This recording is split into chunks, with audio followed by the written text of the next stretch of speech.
So I think the research shows really anytime, whether you're training or not training, you can be consistently and take a maintenance dose every day. There's lots of different benefits of it. We're talking specifically about recovery. There's recovery benefits. There's muscle growth benefits. There's cognitive benefits. There's so many different benefits of Hello and welcome to the Eat More Carbs podcast. My name is Jenna Fisher and I'm here with my co-host Reilly Beatty. Today we have Jessica Isaacs on to help answer some questions. Before we get into some of those questions, for the listeners who don't know you, Jess, personally, can you take a couple minutes and just kind of give who you are, your background? Hey, I am Jessica Isaacs. I'm a sports dietitian. I know Reilly through, she used to be my boss over at UCLA. I was the men's and women's basketball dietitian at UCLA, about 3 years ago. And then Reilly went on to better things. I moved on to working with the Clippers for a couple seasons. Before that, also worked at Mamba Sports Academy, which was Kobe Bryant's training facility. Worked with all sorts of athletes there, even though I've been most recently kind of just specializing in basketball athletes. I also have a private practice and I work with all sorts of different athletes in that as well.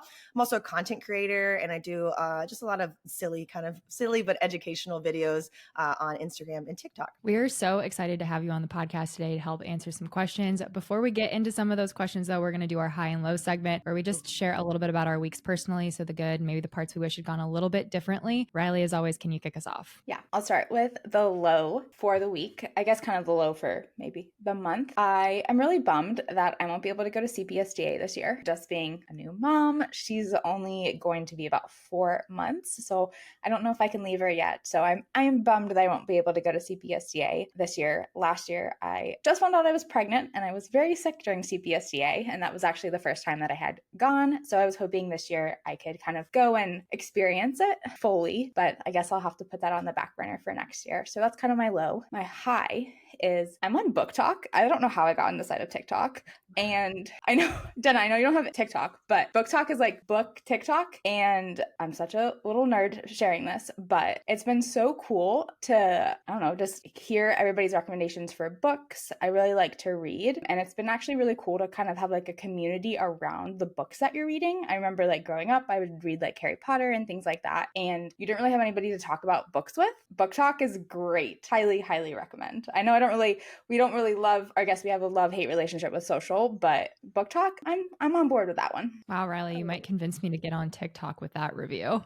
I love it. Jess, what about you? High and low? High and low. Okay. Well, high, started a new client about last week. Him and his wife, he's an NFL player in his off season right now, working with a chef, and just really excited. This athlete came to me just kind of already had been doing a lot on his own to kind of optimize performance and recovery. We did some blood work. We saw some more areas that we could improve some things. And he just really bought into the process, which is just like, you guys know, it's a gift, right? When you have athletes that don't just talk about it, but they are about it and are willing to put in the work and also understand the importance of nutrition and are bought into that. Like that's just the stuff that we love, right? So that's been really awesome to work with this couple and hopefully get him in a good spot for his season. And then lows, man, I mean, we were talking about this before. I've been looking for work. I have a private practice and I've been staying home and I've been working from home, but I don't love working from home. I am in a dark, dingy apartment and I just need more human interaction on a daily basis. I think I need to be like physically in motion more. And so even though I've been doing okay, I just really am looking for, like, I just really want to get back into something more full-time where I'm leaving my house every day, ideally.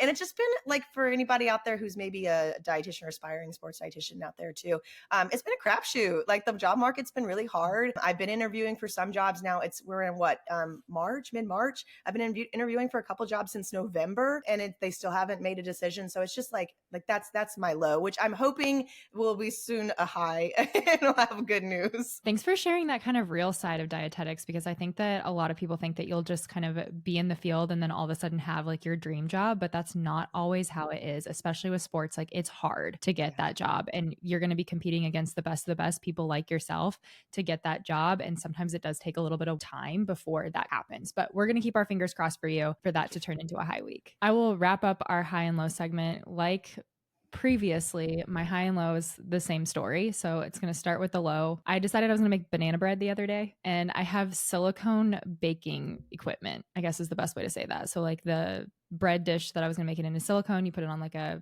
baking sheet, put it in the oven. It's super easy. After I put it in the oven, I like turn on the light to look in the oven, and it is like spilling out, overflowing. Like there is no side to this going on whatsoever. So I pull it out real quick and I start shoveling all of the banana bread dough into muffin tins because I was like, I am salvaging this. Like I am not letting this go to waste. But I was so upset. And it is just so apparent to me why I don't work in a field that needs like emergent reactions, because even in that, I was like very stressed and very unhinged. But I managed to save some of the dough, made it into muffins, and they actually turned out okay. But please, no one ask me for this recipe because I will not give it away because I don't know what I did. So my high is I ended up with muffins. My low is that I overflowed banana bread in my oven. There you go. Dang it. I was really looking forward to that recipe. I saw you making it. I'm I'm bummed. going to have to test some things a couple times before I release that into the public. I love it. Well, Jess, we're really excited to have you on. We have so many different questions that we want to ask you, but we're going to kind of focus on recovery and like optimal post-workout.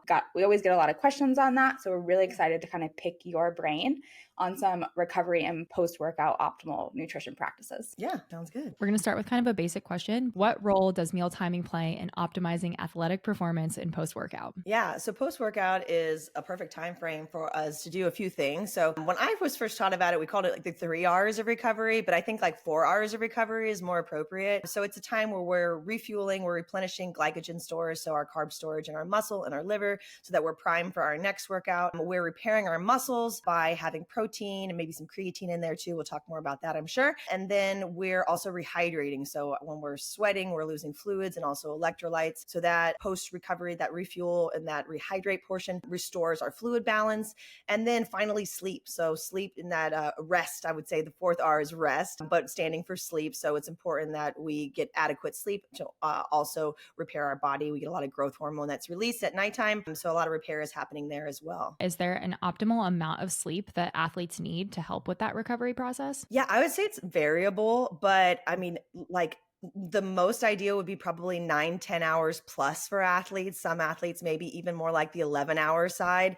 And, you know, depending on the type of athlete, depending on their schedule, I know like in the NBA, when we're traveling so much, it was really difficult to be consistent at that level of sleep. So this might be like also some naps in there too. If you can only do 6 to 8 hours at nighttime, maybe you're also working in some naps. But research shows that the more sleep that you can get, the less you reduce your injury risk. So it's important. Jess, something that you mentioned that we get questions all the time about is creatine. There seems to be some discussion if you should take creatine before a training session. You mentioned here taking it after for recovery. Do you have any, I guess, advice on that? Yes.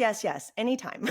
Honestly, I think the research shows really anytime, whether you're training or not training, you can be consistently and take a maintenance dose every day. There's lots of different benefits of it. We're talking specifically about recovery. There's recovery benefits. There's muscle growth benefits. There's cognitive benefits. There's so many different benefits of creatine. If it's easier for you to get it in pre-workout and a pre-workout shake, do that. If it's easy for you to get in a post-workout shake, or I mix mine in Greek yogurt after a workout, usually do that. Like whatever way you get it in, get it in. I had not ever considered mixing it in with a Greek yogurt, but I love that idea. Do you have any other like tips or tricks to help people get that in? Yeah, I mean, like I feel like it mixes really well. And if you have an unflavored creatine, like some people are worried about the grittiness, like you could probably even mix it in applesauce and you wouldn't even notice it, to be honest. So like anything that'll blend up into that you'll eat, do that. Like it doesn't have to be super complicated. I also love putting it in my coffee because it blends really well with like a hot beverage.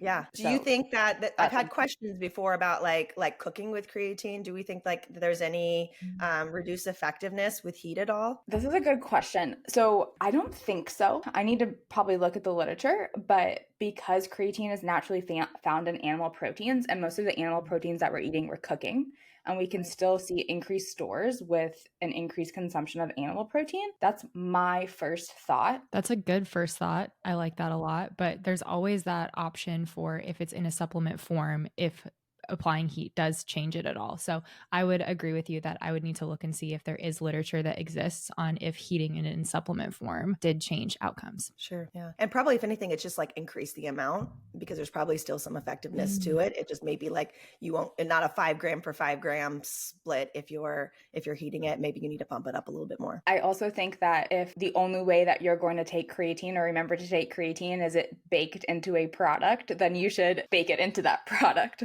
There you Just go. not my banana bread recipe. Just not the banana bread muffin recipe.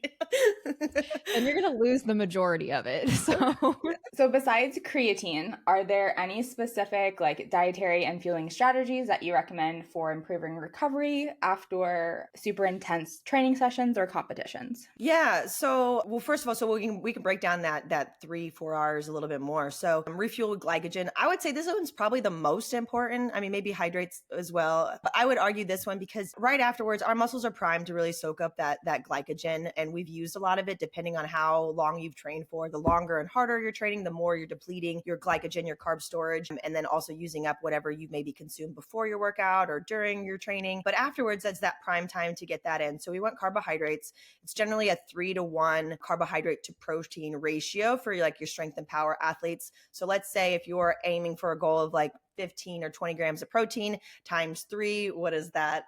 60, am I doing the math right? Nope, 45 to 60 grams of carbohydrates to your 15 or 20 grams of protein, I should say. And then if you're an endurance athlete, so if you're training even longer, then it's more like a 4-to-1. So you want even more carbohydrates. And I think that that's something that athletes don't really understand, or your average active person too, is they think, okay, protein right afterwards, protein. And I'll talk on that in a second, but carbohydrates would probably be your first thing that is important in that window. I would say within an hour up to 2 hours is that prime time to restore glycogen. And then protein, the older school of thought is that we want protein right in that window as well. And there's a research that's come out that said a bunch of different things. One, that we have this wide opportunity of during the day to get a protein in. So if you're consistent with your protein throughout the day, that protein post-workout is a little bit less important. However, we know athletes and they aren't always very consistent with their protein intake. And there can be a lot of things that can happen in your day where you miss a meal, you miss a snack, you don't get it in. And so I always just like to say, for good habit, just to get that protein in so that we at least know that we've checked one box on getting some protein in right after our workout. And that reduces the amount of protein we have to get in the rest of a day, especially because an athlete, your protein needs are relatively high. And then hydration, this is fluids, also electrolytes. So that's mainly sodium. So something like chocolate milk is something that has a good ratio of carbohydrates, of protein, it's got fluid, and it's got a good balance of electrolytes in there as well. Those would be great. Those are your main frame. So your carbohydrates, your protein, and then your fluids. And then I would also say like tart cherry juice. That's a great one for like particularly strenuous workouts or competitions. Tart cherry juice helps to reduce muscle inflammation and soreness. So that would be a great one. I would also add in after a workout, and then the creatine. So protein, carbs, creatine, tart cherry juice. Those would be my top, and fluids, top ones. We get a lot of questions on tart cherry juice. Is there an amount that you recommend for athletes to see that benefit? Most of the research looks at tart cherry juice consumed twice a day, like 8 to 12 ounces of a tart cherry juice, or like a 2 ounce of a concentrate a couple times a day. Frankly, like not a lot of my athletes are doing it twice a day. They're probably just going to do it once after a recovery session. They might do it at nighttime because there's also some sleep benefits in there too. But even if you can just do it that one time after those hard workouts and get in 8 ounces or that 2 ounce concentrate right after, you'll see some benefits. But I would think most optimal, you would see it if you're consuming twice a day. So I kind of want to jump back to the 3 R's that you mentioned, right? You talked about carbohydrates, protein, and you talked about sodium. And those are 3 things that might be really scary to athletes, right? These are things that we've kind of demonized in our society. One of the biggest things that we hear from our athletes is they're scared to eat protein and carbs, especially after a workout, because they're scared that they're going to get bulky. Is that true? Have you heard that as well? Yeah, for sure. I mean, I think there's so much misinformation out there, and then there's so much, everybody eats, everybody has an opinion on it. And so we get nutrition advice, we get inputs, we get all of these things from everywhere, all around us, all the time. And so so the carbohydrates you're going to eat, again, aren't going into fat storage. They're going into your muscles and your liver. They're going there to be used as energy. We need those. If you're not replenishing, you're going to notice you're going to be more sluggish, you're going to be more tired, which is going to affect your training adaptations as well. And protein, this is to the females, I guess, at least, if you would have to really try to get bulky, like you have to like be intentional. Like look at bodybuilders. They are doing a lot of things to intentionally get bulky. And unless you are training that specific way and doing those specific things, you're not going to get bulky. If you may have genetics where you're predisposed to gaining muscle more easily, but that's going to be a combination of the foods that you eat and the training that you're doing and your genetics as well. But protein and consuming that in and of itself is not going to cause you to get bulky. The only thing that's going to cause you to even gain weight is going to be eating more than you're using on a regular basis. And as we know, most athletes don't even eat close to even enough. Kind of going off of that, are there key nutrients or food groups that you see athletes really overlook to help with performance and recovery, like things that they're not incorporating in their fueling? Yeah, I would say like omega-3 fatty acids are one that are, I was actually I'm making a video right now because I saw another creator. She was like equating things that are high calorie to being less healthy. And she was talking about specifically a product that had a lot of like healthy fats in it. And she was talking about the fat content. And when you look at the fat content, the total fat was a little bit higher, but the saturated fat, which is, saturated fats are going to be what potentially raises our cholesterol levels or blood cholesterol levels. But the saturated fat was actually pretty low, and they were mostly like heart healthy fats that were included in here. So healthy fats in general, we're going to get more calories for a gram of fat than we are for a gram of a carb or protein. And so if someone is particularly calorie conscious, they might avoid things that are higher in fat because of the calories. But we need healthy fats for so many things, for females and men. We need them for hormones, but we also need it for reducing inflammation and for muscle recovery as well. So omega-3s, whether you're eating like fatty fish, EPA and DHA being like the most important omega-3s that we're talking about here for brain and recovery. But you can get those also in supplement form. A lot of athletes aren't getting enough in general, but yeah, like more fatty fish in the diet and healthy fats in general will probably be of benefit for a lot of athletes. That would be the main one that I think that a lot of athletes like overlook. And then there's other nutrients. I know we're going to talk about magnesium a little bit later, but that'd be another one that I might touch on. When it comes to incorporating some of those omega-3s, what are your go-to ways for helping athletes incorporate that in their fueling in kind of creative ways? Since I know some people are like, not loving the idea of just fish. Yeah. So, I mean, first of all, it's all individualized, right? Like what are their personal preference? Because if someone like loves salmon or loves the sushi or whatever, cool, done. We'll figure out how often to eat that. But if somebody's not, there's things like flax seeds and chia seeds that we can add into yogurt and smoothies, right? We get some healthy fats from avocado. So if you like avocado, now you're not going to necessarily get the EPA and the DHA from those, but also walnuts. Walnuts have great omega-3s in those, and a supplement. We can take like an omega-3, like a fish oil supplement as well, if an athlete is not really gung-ho on eating a lot of fish, just because there are so many benefits for it. I don't like, I'm always like a food first person. I know we probably all are, right? Food first as much as possible. Certainly some times when a good quality supplement is appropriate for an athlete. So we just mentioned magnesium. We're definitely seeing a very big push for magnesium supplementation right now, especially for helping with optimal recovery. What interventions do you recommend to help with recovery for athletes that have maybe back-to-back workouts, events, games, things like that? And what are your thoughts kind of on magnesium in conjunction with that? If they have back-to-back like practices and games and that sort of thing, I would look at first the amount of time we have. If we're talking like the same day, if we're talking about next day, looking at, how can we optimize recovery in order to, like, if you have back-to-back workouts, and that's really important, that glycogen piece, that getting carbohydrates in would probably be like the most important part, right? Because we've got another workout right away that our body's going to be demanding carbohydrate energy for. Or even if you have like a workout the next day, or let's say you have training in the evening and then you have a competition early in the daytime, this would be like, we would want to have a substantial meal probably that night before to prime our body for that next morning, so that we're refueling as much as possible, and then kind of like preparing by pre-fueling by having a large meal the night before. Specifically on magnesium, a lot of Americans in general, I think like 75% of Americans fall below the recommended daily allowance for magnesium. And it's a really important mineral that our body uses for a lot of different enzymatic processes. And so if we're not getting it enough, we're going to maybe notice that some of those processes aren't working as optimal. We lose magnesium in our sweat in different ways.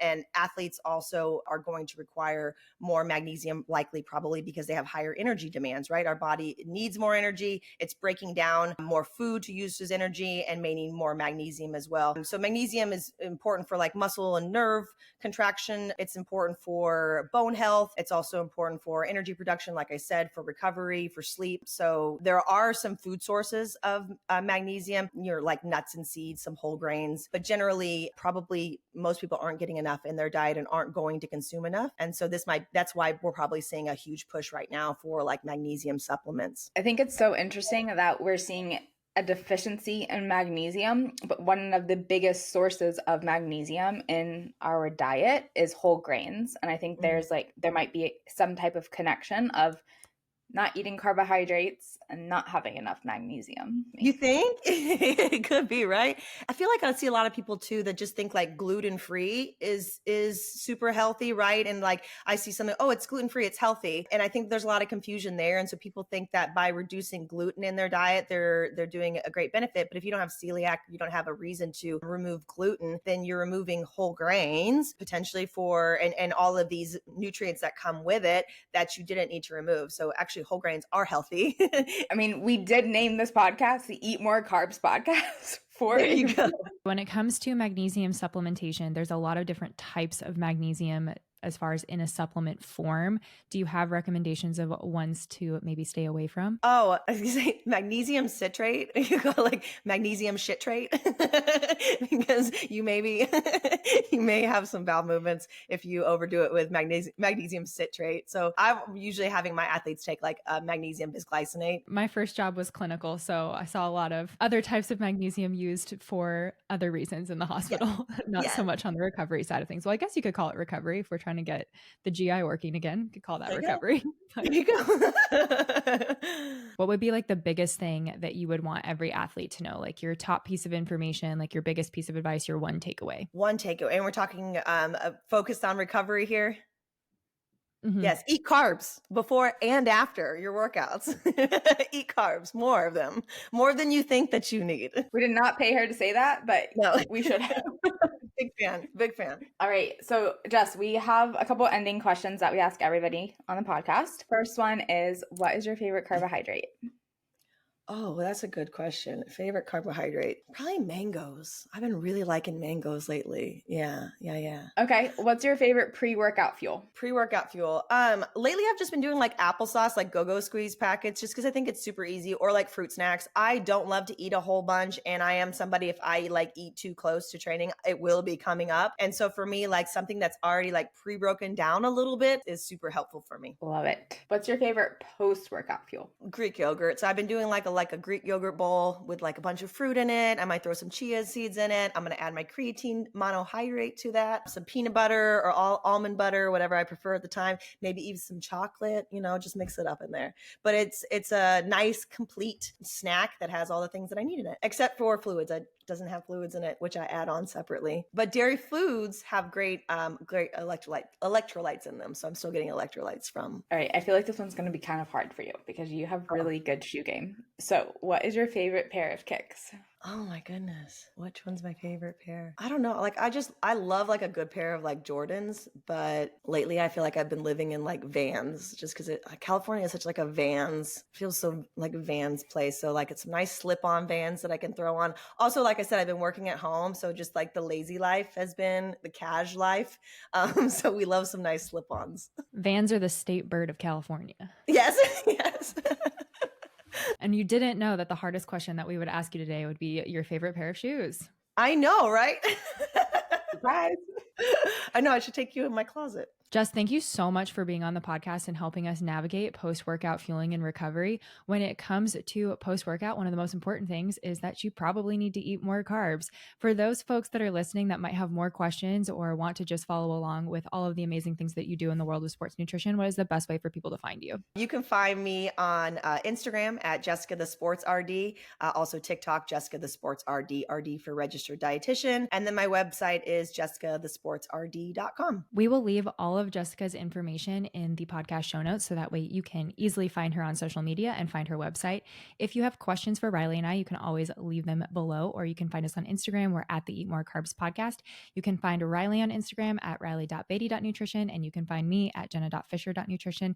Thank you so much for listening to this episode. Please make sure you rate, subscribe, and review. And as always, remember to eat more carbs.